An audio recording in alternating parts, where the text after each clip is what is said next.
Bonjour, professeur Sadiq Khalid de la faculté des sciences juridiques, économiques et sociales de l'université Hassan Ier de Stade. On présente aujourd'hui le cours de stratégie industrielle pour S6 semestre 6, filière sciences de gestion. On a vu avant, dans nos séances précédentes, on a parlé de tout ce qui est la mise en cause de la concurrence pure et parfaite. Après, on est passé que ça existe, c'est la concurrence monopolistique, aussi la concurrence imparfaite. Donc, on termine ce qu'on a vu la séance précédente. On est arrivé, et on a parlé de Paul Krugman, et on a dit tout simplement, il a tiré ce qu'on appelle vraiment une conclusion que vraiment c'est les pays, d'accord, tout simplement, ce ne sont pas les pays qui commercent entre eux, mais on a trouvé que ce sont les groupes industriels ou les firmes qui font tout simplement l'échange ou qui commercent entre eux. Et comme ça, on peut dire que tout simplement, il a vu que Paul Krugman ira encore plus loin pour justifier ça. Il a dit que l'État peut apporter à une entreprise nationale plus d'aide. Et ça, c'est par exemple dans l'industrie aéronautique. D'accord, son argumentation s'appuie sur l'idée qu'un seul constructeur d'avions sera plus efficace que plusieurs. Et comme ça, pour devenir le seul, cela vaut la peine qu'un État aide son champion national.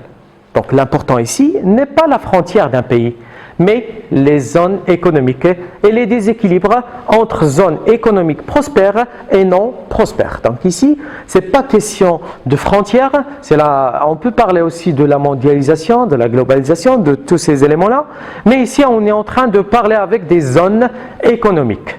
Et ça c'est très important.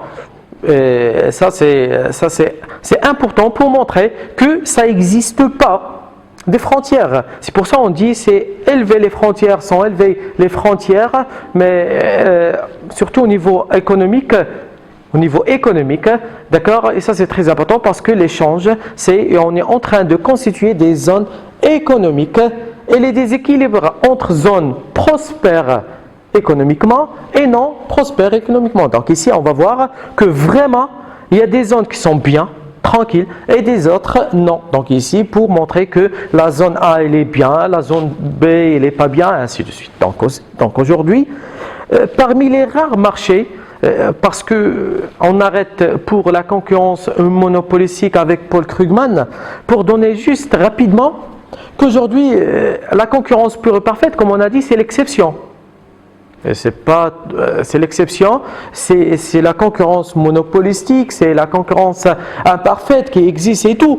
Mais on va trouver que vraiment, sur le marché, où on va trouver, il y a deux types de marchés qui vérifient globalement les hypothèses de la concurrence pure et parfaite. Ça c'est vraiment, on a dit, c'est une exception, c'est l'exception. Il y a deux types de marchés. Il y a le marché au cadran, il y a le marché à la criée. Le marché au cadran, lorsqu'on dit un marché au cadran, c'est un marché où la vente est la conséquence d'enchères électroniques. Ce qui assure ici, parce que la vente en général, c'est vraiment à partir d'enchères électroniques, ce qui assure, et le plus important ici, il y a une transparence dans la fixation des prix. Donc ici les enchères électroniques qui fixent le prix. Il y a une transparence. C'est ça ce qui laisse que ce type de marché, d'accord, vraiment c'est un marché qui répond tout simplement aux hypothèses de la concurrence pure et parfaite. Il y a un deuxième marché, c'est le deuxième vraiment qui répond aux hypothèses de la concurrence pure et parfaite, c'est comme j'ai dit, c'est le marché à la criée. Lorsqu'on dit un marché à la criée, est un marché sur lequel s'échange, et ça c'est très bien connu, lorsqu'on dit à la criée, c'est en cri. Et donc s'échange ici, c'est quel type de marché qui fait ça? C'est le marché en général, c'est de poissons et autres produits de la mer. Et comme ça, on va trouver qu'il y a un responsable de vente qu'on appelait autrefois crieur, propose un prix de départ au kilo, dit différents produits. Et comme ça, comme pour le marché au cadran, les enchères sont descendantes et le premier acheteur qui montre un intérêt décroche le lot. Donc ça c'est très bien connu parce qu'ici il y a une transparence, le produit il est devant nous, il y a l'homogénéité, il y a beaucoup, donc il y a vraiment les conditions sont réalisées, sont vérifiées, ce qui laisse, ou les hypothèses de la concurrence pure et parfaite sont réalisées, sont vérifiées, ce qui laisse que vraiment c'est un marché de concurrence pure et parfaite. Donc aujourd'hui il n'y a que ces deux types de marchés qui appliquent ce qu'on appelle le marché de vraiment concurrence pure et parfaite. Comme on a dit, c'est l'exception. Il y a la concurrence monopolistique qui règne. Et ça, c'est justifié, comme c'est déjà expliqué, par quoi? Par l'existence des oligopoles industriels. Donc ici, aujourd'hui, on va traiter quels sont on va définir, on va déterminer, ça veut dire quoi? Les oligopoles. Lorsqu'on parle des oligopoles, lorsqu'on est en situation de la concurrence imparfaite ou de concurrence pure aussi, le nombre d'entreprises est suffisamment important pour que l'on ne s'inquiète pas des conséquences des décisions prises sur les entreprises rivales ou concurrentes. Tel n'est pas le cas d'un marché oligopolistique qui regroupe quelques entreprises. Donc ici, lorsqu'on a parlé de la concurrence imparfaite, lorsqu'on parlait de la concurrence pure et parfaite, ici vraiment, le nombre d'entreprises est important. On est sur un marché où ce qu'on appelle un marché que plus d'entreprises, il y a plus de concurrents et comme ça un nombre important. Mais pour le marché oligopolistique, ici il regroupe que quelques entreprises là-dedans. Et comme ça, l'exemple par excellence, tout le temps qu'on cite, c'est l'automobile et le secteur vraiment oligopolistique par excellence. Donc ça montre que sur un marché, on ne trouve pas énième marque d'automobile sur le marché, mais on va trouver, il y a quelques-unes. Et comme ça, l'étude des oligopoles remonte au 19e siècle, à partir d'un cas particulier, réducteur d'un marché avec des entreprises. Donc ici, on parle aussi de duopole. Duopole, ça veut dire qu'il existe sur un marché juste deux types d'entreprises. Mais on doit préciser que si les duopoles sont bien des oligopoles, mais tous les oligopoles ne sont pas des duopoles. Ça veut dire que tout simplement, duopole, ça existe deux, donc il fait partie des oligopoles, mais pas forcément les oligopoles, ils doivent être donc des duopoles. Donc ça, on précise ça, c'est très important. Je reste tout le temps dans les duopoles, c'est un bon exemple parce que ça facilite un petit peu l'explication. Dans le cadre du duopole, deux auteurs français ont apporté tout le temps au 19e siècle une contribution faisant référence. Ils ont donné leur nom à deux analyses originales. Le premier, c'est celle de Antoine Augustin Cournoult, qui est né en 1801 et décédé en 1877. C'est un mathématicien et philosophe français qui s'est intéressé notamment à la formalisation des théories économiques.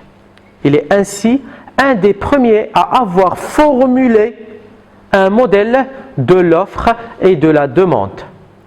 Et deuxième modèle, c'est Joseph, ou tout simplement deuxième analyse, c'est celle de Joseph Bertrand, qui est né aussi en 1822 et décédé en 1900.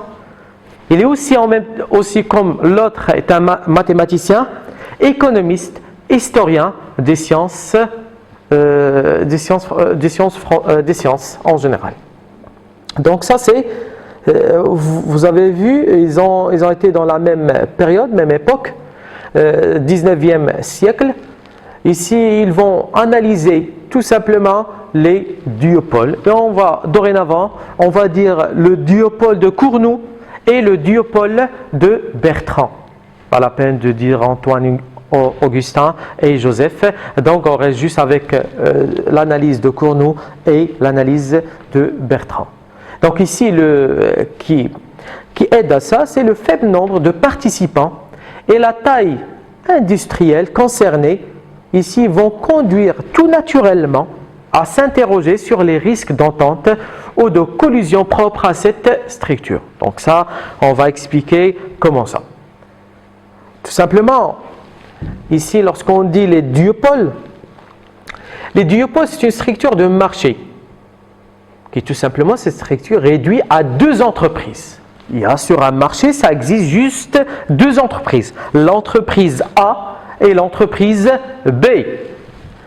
Le duopole, c'est une structure théorique où l'analyse simplifiée permet de proposer des conclusions qui pourront être généralisées à un marché toujours oligopolistique, mais plus large. Donc ici, le point le plus important, que le marché, il est vraiment réduit juste à deux entreprises. Et le duopole ici est une structure théorique où on va trouver que l'analyse simplifiée permet de proposer des conclusions qui pourront être par la suite être généralisées à un marché qui est vraiment un marché oligopolistique. C'est pour cette raison-là, on a dit avant que tout simplement les duopoles sont bien des oligopoles, mais les oligopoles, c'est pas vraiment tout le temps des duopoles. Donc ça c'est très important. Ici l'analyse théorique des duopoles, on va trouver il y a deux situations. Il y a la situation d'équilibre et la situation de déséquilibre. Donc ici on doit faire beaucoup attention dans les duopoles. On est dans quel type de situation? Est-ce que dans la situation d'équilibre? Est-ce que dans la situation de déséquilibre? Et ici on va voir, c'est pas que Cournot et encore Bertrand, mais on va trouver par la suite dans la situation de déséquilibre, on va trouver d'autres auteurs. Dans la situation, donc ici on doit se concentrer juste dans la situation d'équilibre. La situation ici, ou la structure de marché, ici, comme on a dit, on a expliqué, elle est réduite juste à deux entreprises. Et lorsqu'on dit le duopole, je commence par la situation d'équilibre avec Cournot. Cournot, on trouve, il est très en avance sur les théories de son époque. Il va s'efforcer de formaliser le comportement des entreprises sur un marché. Pour cela, il va faire deux hypothèses simplificatrices, à savoir, la première hypothèse, le marché est celui d'un bien homogène à coût nul de production. Et deuxième hypothèse, c'est la variable stratégique, c'est quoi? C'est le volume de production et non le prix. Donc ici, c'est très important. Sur un marché, ça existe, et celui d'un bien homogène, identique, mais avec un coût nul de production. On va expliquer pourquoi un coût nul de production, pour faciliter le calcul et l'analyse. Deuxième hypothèse, c'est la variable stratégique et le volume de production et non le prix. Ici, on joue sur la quantité, on joue sur le volume de production. Le duopole de Cournot est un duopole symétrique à double satellitisme. Donc ici, on va trouver, on sait très bien que ça existe sur le marché ici deux entreprises. C'est un duopole symétrique. Par exemple, si je prends l'entreprise 1, il a une quantité produite, d'accord, quantité 1, mais en même temps, il est au courant de la quantité 2 de l'entreprise 2. Autrement, pour l'entreprise 1, la quantité 2 est une donnée.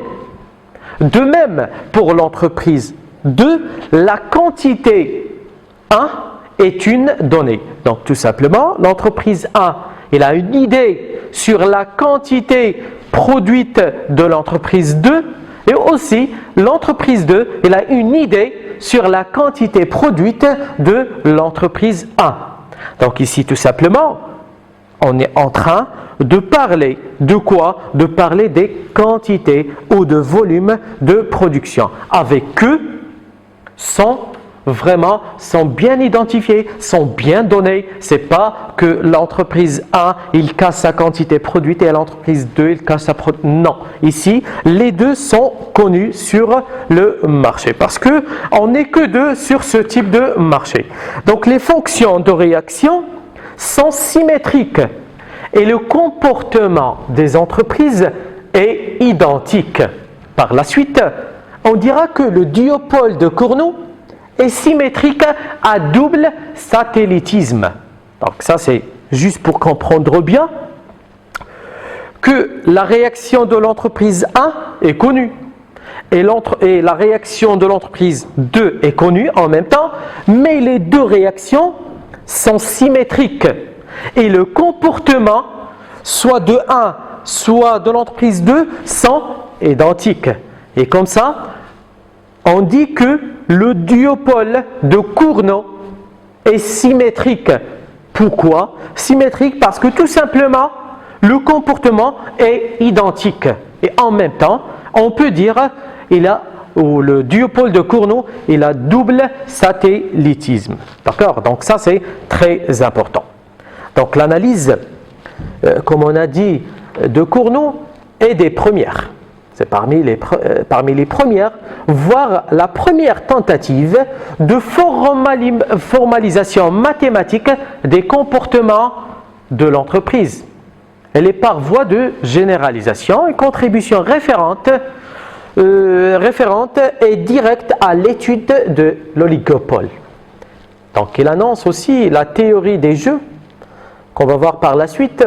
L'hypothèse des coûts de production nulle a permis, comme j'ai expliqué dans la première hypothèse, il est là la théorie de production nulle au niveau des coûts, elle est juste pour simplifier la démonstration, mais n'est pas à l'origine des conclusions auxquelles elle aboutit.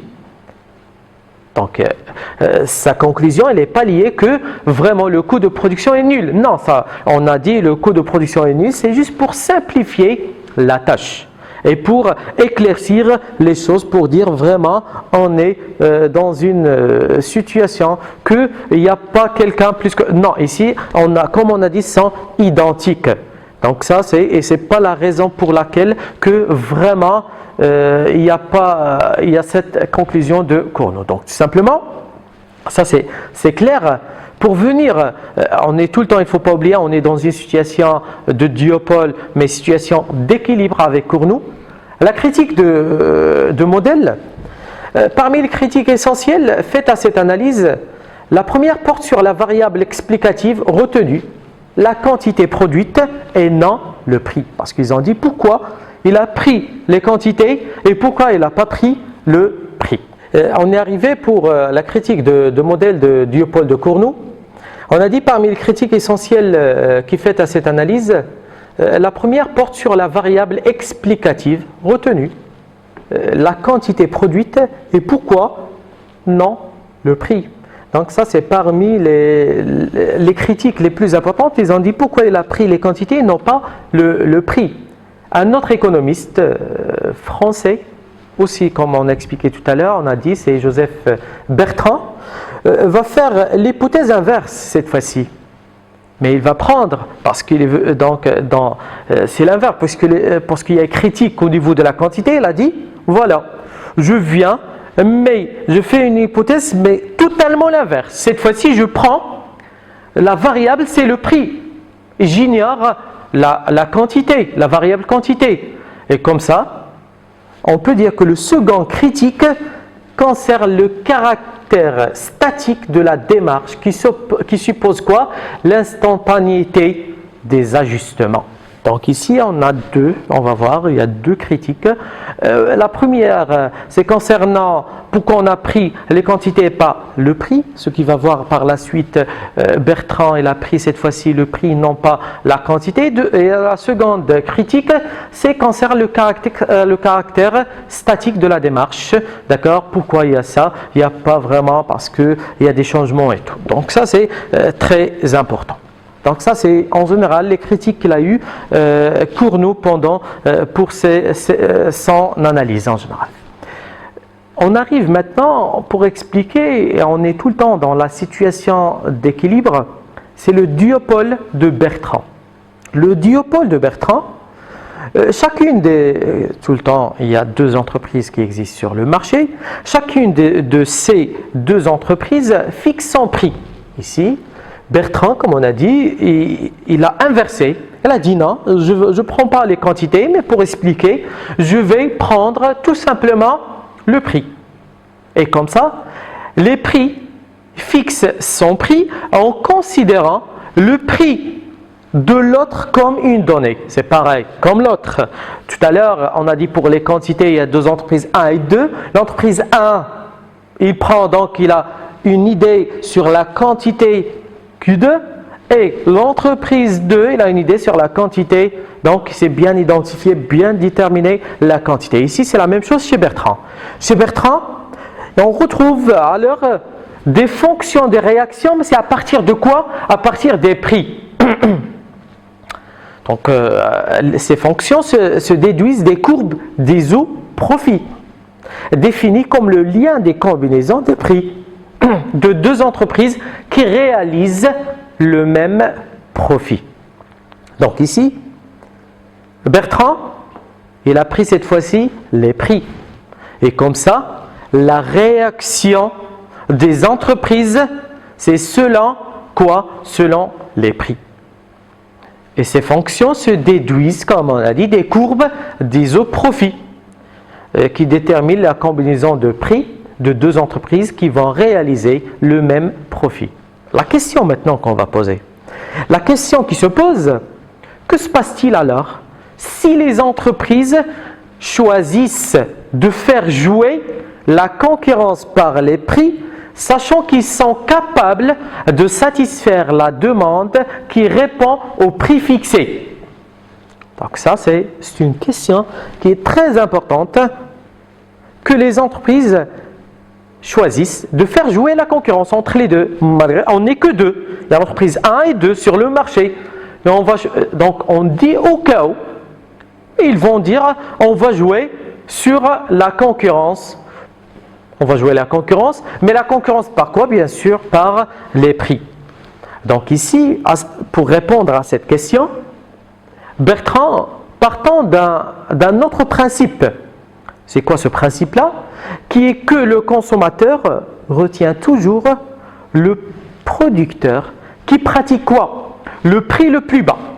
Puisque les produits sont identiques, les produits sont pareils, il n'y a pas de différence entre le produit. Donc pourquoi je tiens à une entreprise? Donc j'ai sur le marché que deux types d'entreprises, les produits sont identiques et tout, donc il n'y a pas de problème dans ce cas-là.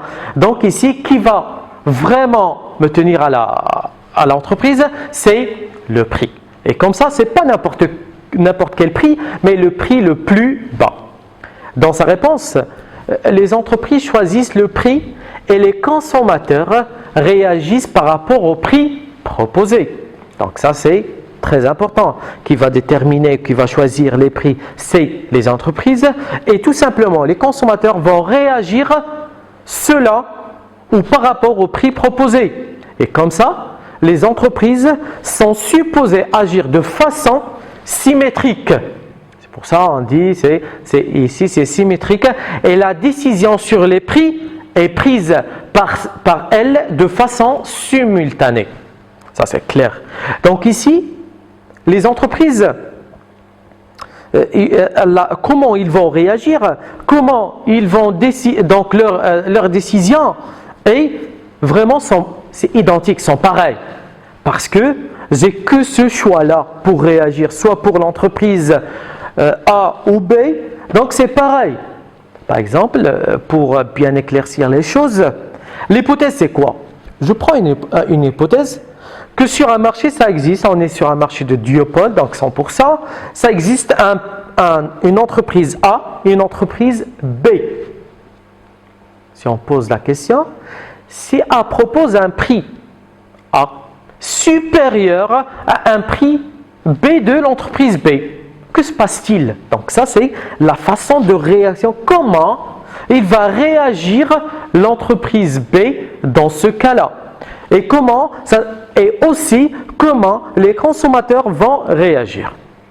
Donc on peut dire que cela va continuer ainsi jusqu'au moment où le dernier prix proposé égale au minimum de la fonction de coût marginal.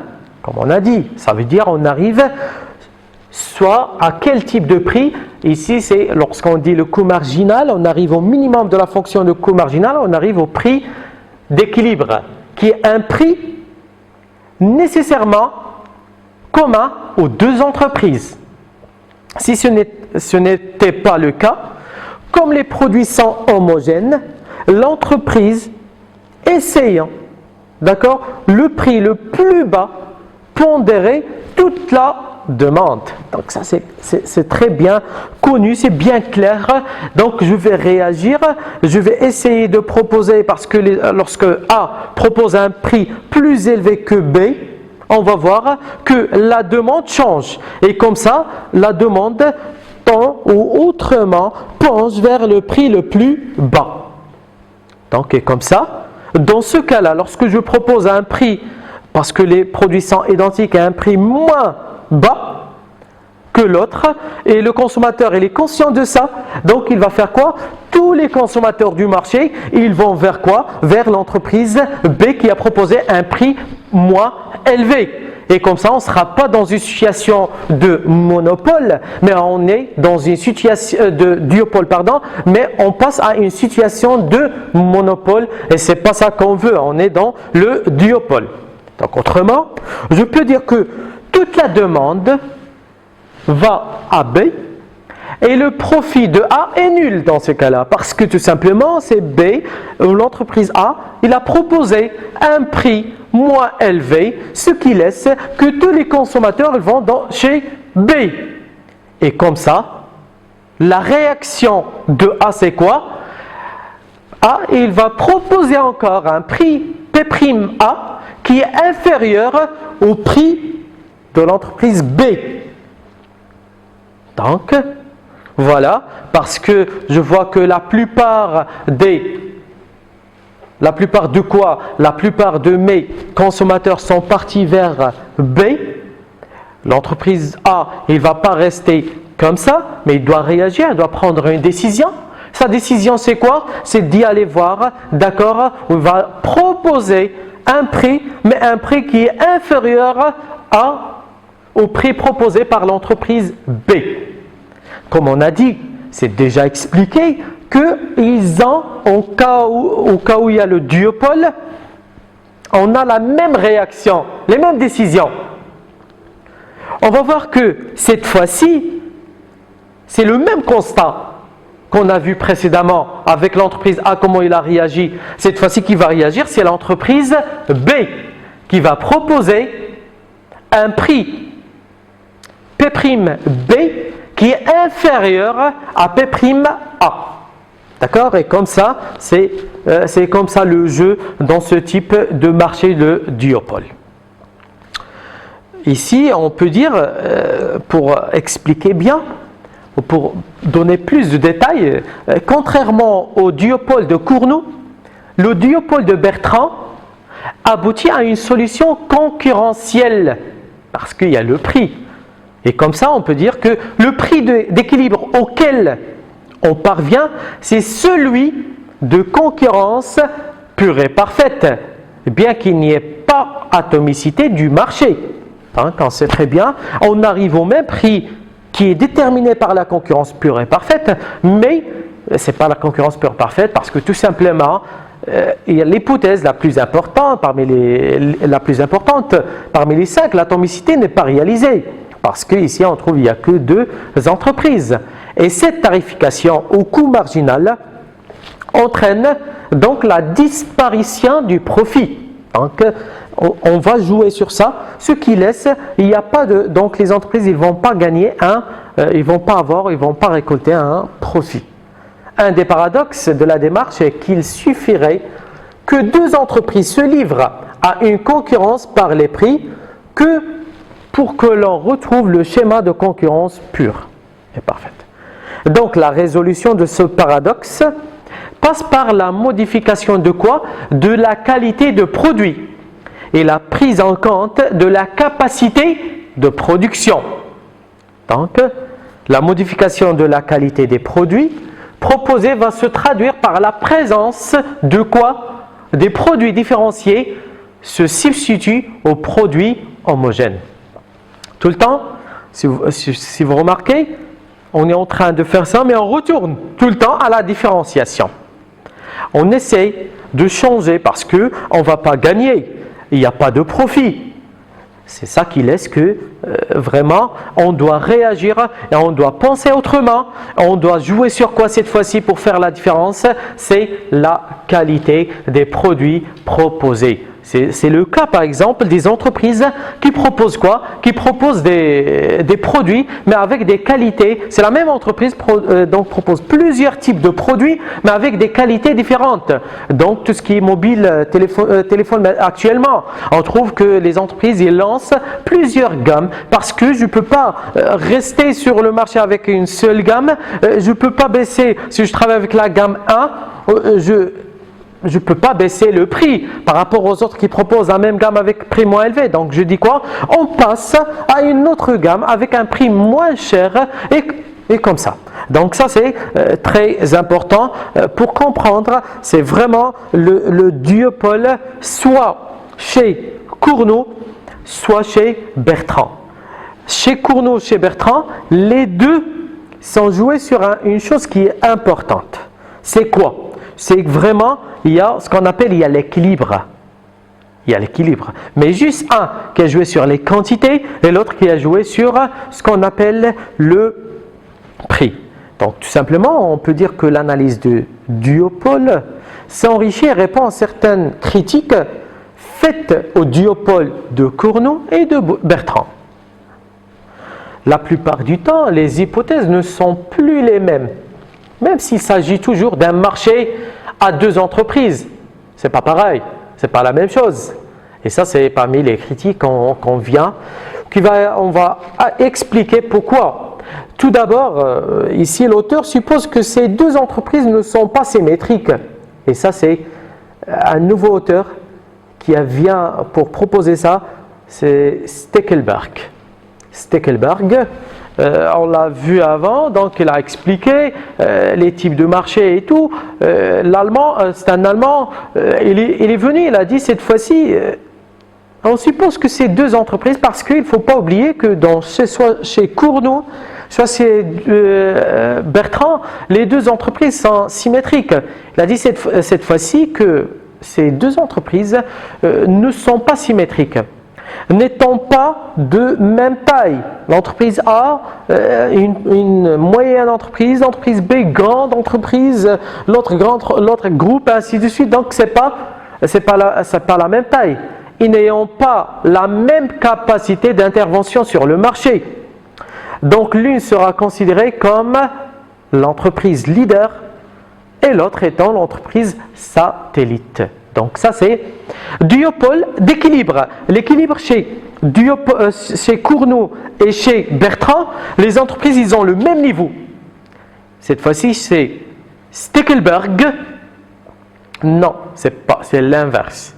Ici on trouve que vraiment les deux entreprises ne sont pas équilibrées. Ils n'ont pas la même taille. Ils n'ont pas la même capacité d'intervention sur le marché. Et comme ça, on trouve une entreprise qui est importante et l'autre qui est moins importante. L'entreprise importante, c'est ici qu'on est en train de parler d'une entreprise qui est une entreprise leader. Et deuxième, c'est une entreprise satellite. On va voir par la suite comment ça. Et ça, c'est une situation de déséquilibre. Donc j'insiste, je suis maintenant dans une situation de duopole de Stekelberg, que c'est une situation de déséquilibre. L'analyse ensuite, ici, n'est pas statique, mais se place dans une logique évolutive dynamique. L'autre non, l'autre on est statique. On est vraiment sur le même stade. Et sinon, la situation change. On est dans une logique évolutive, dynamique. Rien n'est figé comme c'est chez Cournot ou Bertrand. Enfin, les stratégies privilégiées sont conjecturales et non conjoncturelles. Et ça, c'est très important. On est dans vraiment où les stratégies privilégiées sont conjecturales et non conjoncturelles. On ne se limite plus à constater l'interdépendance des deux entreprises. Il n'y a pas ça. C'est pas l'autre lié à l'autre et ainsi de suite. Donc ici, vraiment, on va voir beaucoup de choses. Donc, c'est pour ça avec Steckelberg, chacune des deux entreprises anticipe la réaction de l'autre à sa propre décision. On peut dire que les hypothèses de départ ne sont pas les mêmes. Ce n'est pas pareil comme l'autre.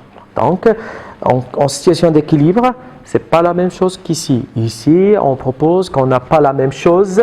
Les entreprises se différencient. Les entreprises, ils n'ont pas la même logique. Donc, on travaille dans une situation aussi évolutive, dynamique. Avec Steckelberg, ici, vraiment, la situation des deux entreprises anticipe la réaction de l'autre à sa propre décision. Merci beaucoup pour aujourd'hui et à la séance prochaine, Inch'Allah.